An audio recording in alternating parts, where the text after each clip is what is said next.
Hi, I'm Bill from CJ Pony Parts. When it comes to acceleration, one of the biggest challenges the Focus ST owner is going to face is going to be wheel hop. Wheel hop is very common due to movement in the engine when accelerating, so a common way to fix it is to replace the rear motor mount. While the rear motor mount can do a good job and get rid of a lot of wheel hop, the more traction you get or the more power you make, the more likely it is the wheel hop is going to come back. The best way to do that then is go to the next level, which is installing a driver's side motor mount as well. So today we're going to install the CPE xFlex driver's side motor mount on our 2015 Focus ST. The CPE xFlex motor mount is made of 6061 built aluminum casing with an EPDM rubber insert in the middle here. There's two different versions of this mount available. There's going to be a 55A durometer and a 70A durometer. The 55 will be slightly softer, the 70 will be a little bit firmer. In our case, we're going with the 55, so we're trying to avoid any NVH in this car. Also includes a built aluminum mounting bracket and then a 1/4-inch laser cut steel bracket for the top, along with all necessary mounting hardware is also included. For this installation, you'll need a lift and a jack or a jack and jack stands, 1/4-inch ratchet, 8mm socket, 10mm socket, short extension, a 3/8 ratchet, 13mm socket, 15mm socket, 18mm socket, 3/4 socket, 3/16 Allen key, T30 Torx bit, short extension, torque wrench, a 15mm wrench, a 3/4 wrench, panel removal tool, small hammer, and a 2x4 roughly 6 inches long.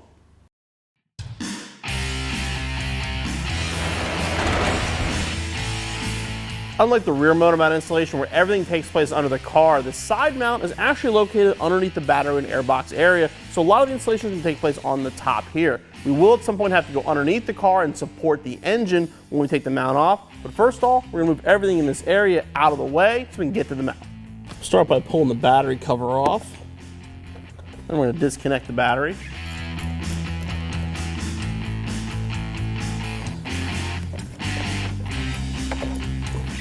Next, we'll move on to the 4 bolts for our airbox.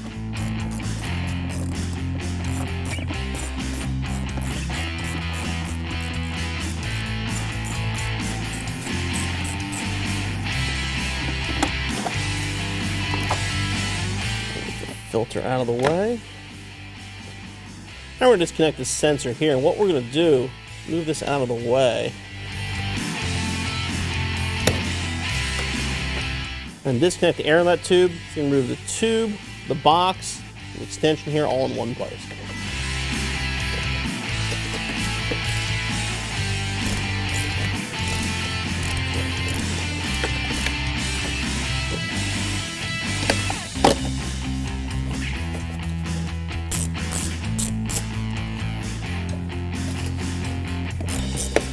We'll move the lower hose clamp as well.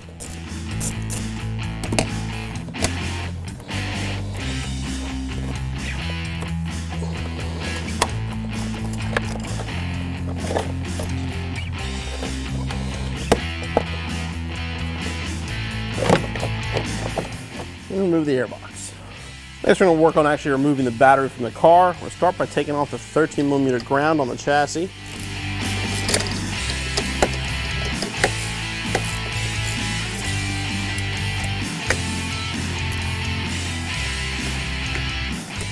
Now the 2 nuts for the battery strap.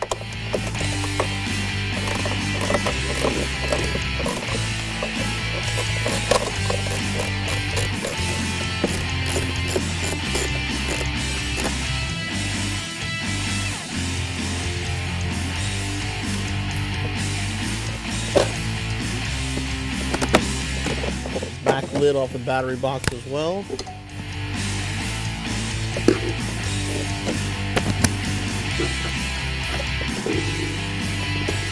I'm going to pull up on the front of the box here.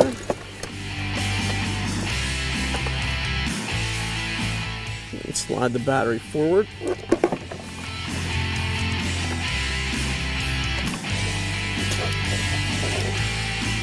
And disconnect the negative.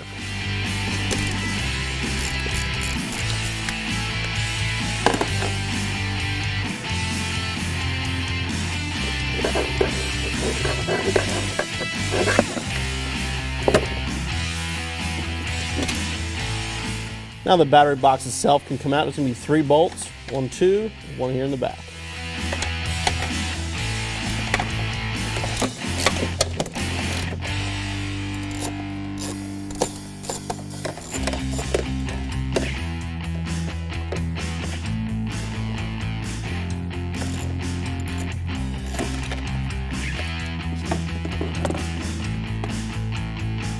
Next, we're going to move this wiring harness from the side of our battery support tray.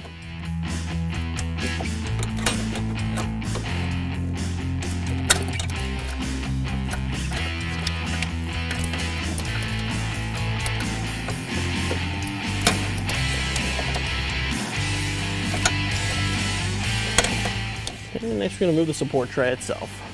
There's 4 15mm nuts. There's going to be 2 in the front, 2 in the back.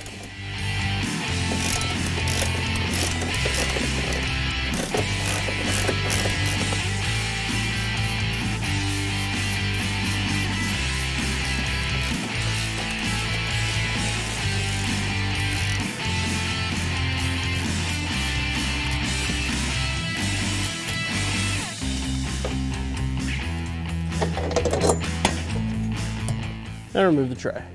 Okay, now we've actually reached our mount. This is going to be the actual side motor mount assembly right here. Before we touch this stuff, we're going to go underneath the car, remove our splash shield, and we're going to support the transmission. So we remove this bolt to remove the mount. It doesn't shift back and forth. Next, we're going to move the bottom splash pane here and this little shield up front. These are held in place by torque screws.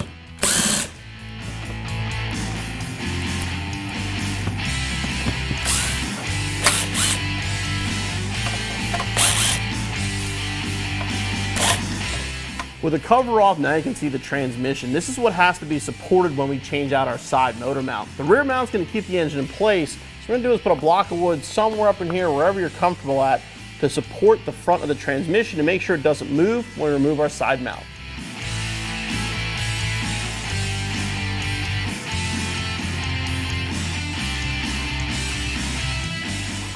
And basically make sure you get to the point the car engine just starts to move a little bit, and you'll know it's tight. The transmission properly supported. Now we can remove the main bolt here for our top mount. You know the trans is supported properly. Once you have the jack underneath it, you can actually lift the trans up a little bit without lifting the car. Once you've done that, we can remove this bolt.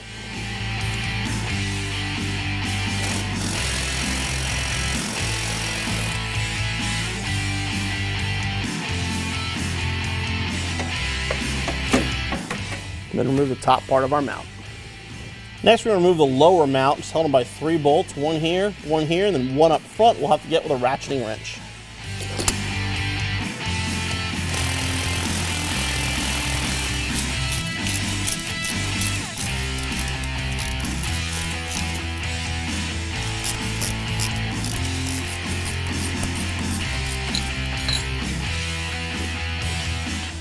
And remove the lower.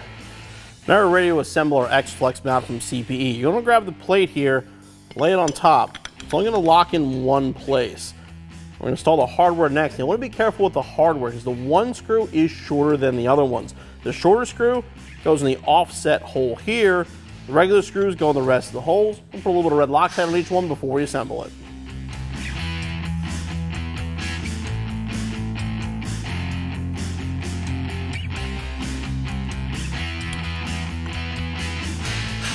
Again, the smaller screw goes here.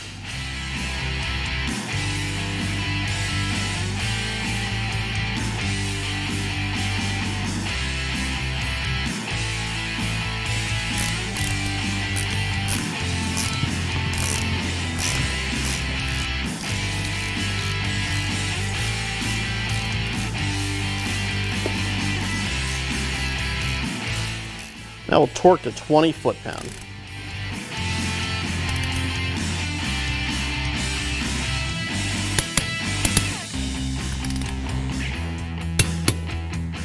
I'll put our xFlex mount down into place onto our transmission. We're going to reinstall the factory hardware, put a couple drops of blue Loctite on each one of these bolts before they go on.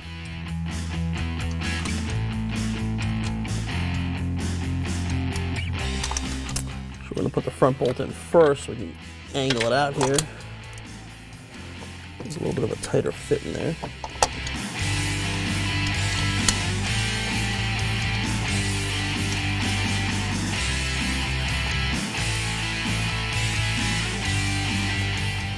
And we're going to torque these to 60 foot-pound.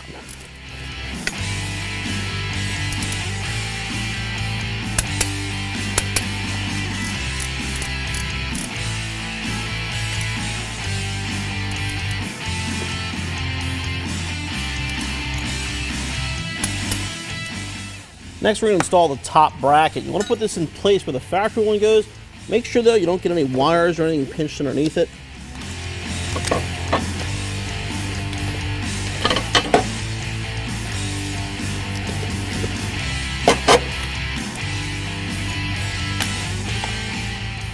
Make sure we're going to want to line it up with the bushing. It is a tight fit.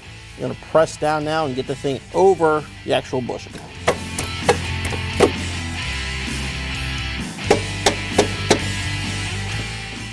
What I'm going to do is just get it lined up and install the nut and bolt. I grab the bolt, put the large flat washer on it.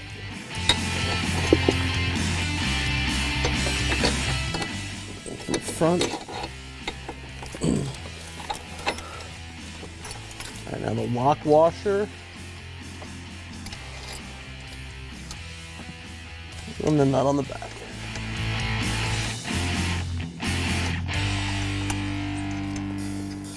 Okay, the nut and bolt in place. Now what we're going to do is put two of the original nuts back on these studs here.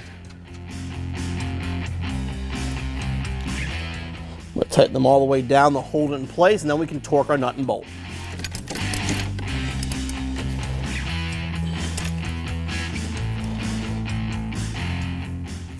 Now basically with this nut and bolt, you want to get it about as tight as you can. 110 foot-pound is the spec, and it is pretty tight.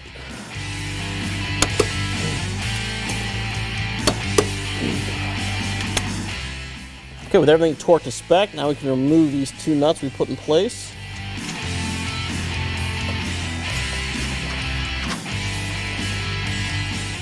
And we can reinstall our battery support tray. Tray back down into place. Once again, make sure you don't pinch any wires.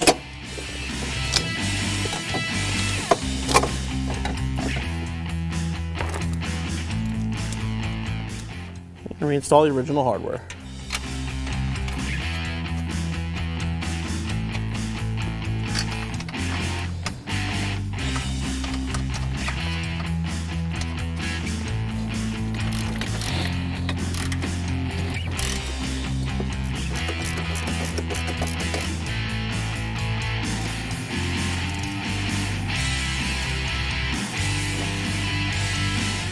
Okay, everything tight. Now we can remove our jack.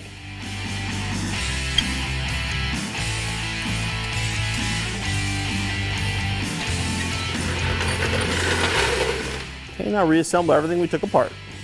Now we'll just reverse the steps and put everything back together. I'll start by putting the harness back on the side here. Now you put the battery box back in.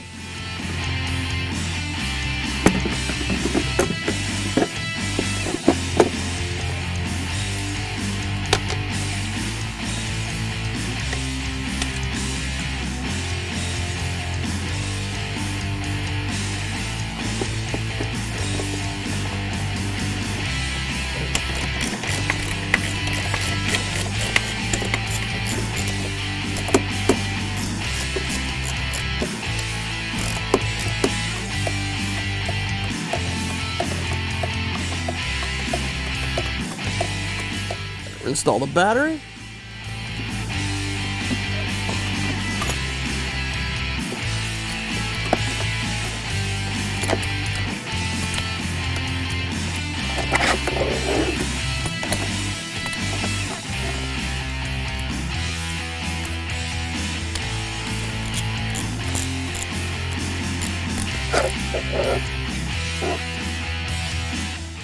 Install the battery hold down.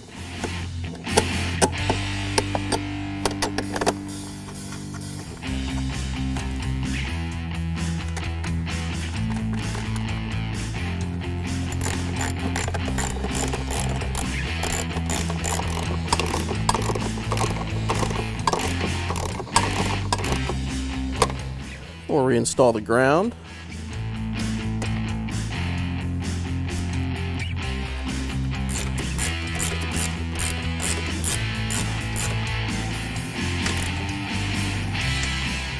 Now carefully reinstall the front edge of the battery box.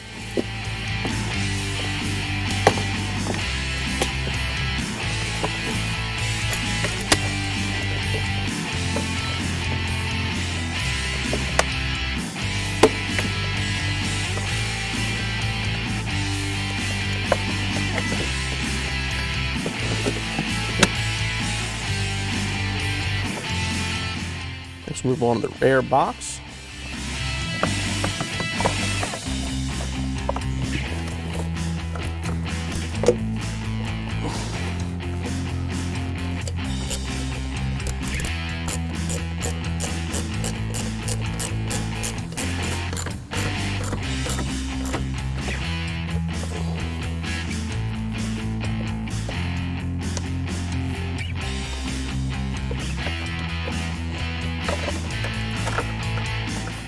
Forget to plug the sensor back in.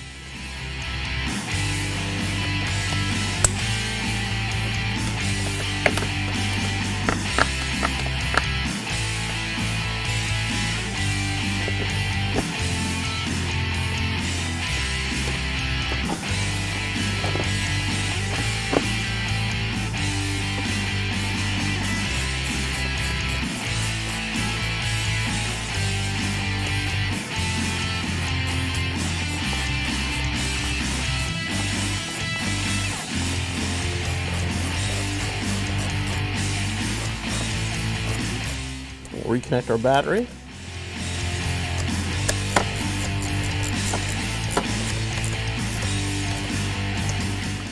I'll reinstall our battery cover.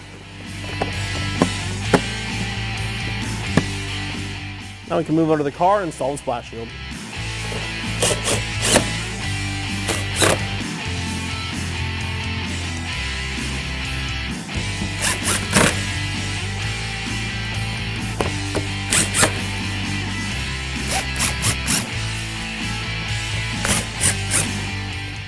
And your installation is finished. Our driveway's got a lot of gravel in it. We have some really sticky NT01 tires in the car. We're gonna mess around a little bit and see how the traction is and how the wheel hop is now with our xFlex mount.